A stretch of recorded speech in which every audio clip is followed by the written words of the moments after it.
Hello friends, welcome to life with Malar. இன்றைக்கி கொள்ளு தோசை எப்படி செய்யுதுன்னு பார்க்கலாம் வாங்க. இப்போ 1 கப் கொள்ளு எடுத்துக்கிறேன். 1 கப் இட்லி அரிசி எடுத்துக்கலாம். 1/4 கப் கருப்பு முழு உளுந்து எடுத்துக்கிறேன். 1/4 ஸ்பூனுக்கும் கம்மியாக வெந்தயம் சேர்த்துக்கலாம். இதில் தண்ணி சேர்த்து 2-3 தடவை அலசிக்கலாம். அலசிட்டு தண்ணி சேர்த்து 4 மணி நேரம் நான் இதை ஊற வச்சுக்கிறேன். பாருங்கள், கொள்ளு நல்லா ஊறி வந்துடுச்சு. இதை மிக்ஸி ஜாரில் சேர்த்துக்கலாம்.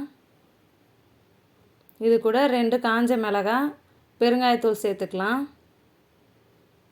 இப்போ இந்த தோசைக்கு தேவையான அளவு உப்பை இது கூடவே சேர்த்து அரைச்சிக்கிறேன். தண்ணி சேர்த்து நல்லா அரைச்சிக்கோங்க. இப்போ மீதி இருக்க கொள்ளையும் மிக்ஸி ஜாரில் சேர்த்து அரைச்சிட்டு மாவை இது கூட சேர்த்துக்கலாம். மிக்ஸி ஜாரில் தண்ணி சேர்த்து நம்ம அலசிட்டு இதுக்கு இந்த மாவு கூட சேர்த்து கையை வச்சு நல்லா கரைச்சி விட்டுக்கலாம். மாவு 5 மணி நேரம் புளிக்க விட்டுறலாம். 5 மணி நேரத்துக்கு அப்புறம் நம்ம தண்ணி வேணும்னா தண்ணி சேர்த்துட்டு மாவு தோசை கன்சிஸ்டன்சிக்கு ரெடி பண்ணிக்கலாம். இப்போ தோசைக்கல் சூடானதும் நம்ம தோசைக்கெலாம் ரெடி பண்ணிக்கலாம்.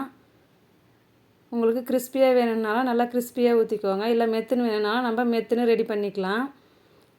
இந்த தோசை கூட தேங்காய் சட்னி, கார சட்னி, கொத்தமல்லி சட்னி எதுனாலும் வச்சு சர்வ் பண்ணுங்கள். ரொம்பவே நல்லாயிருக்கும். நீங்களும் ட்ரை பண்ணி பாருங்கள். பாருங்கள் எவ்வளோ கிறிஸ்பியாக வந்திருக்கு. ட்ரை பண்ணி பார்த்துட்டு எப்படி இருக்குன்னு மறக்காமல் கமெண்ட் பண்ணுங்கள். தேங்க்யூ.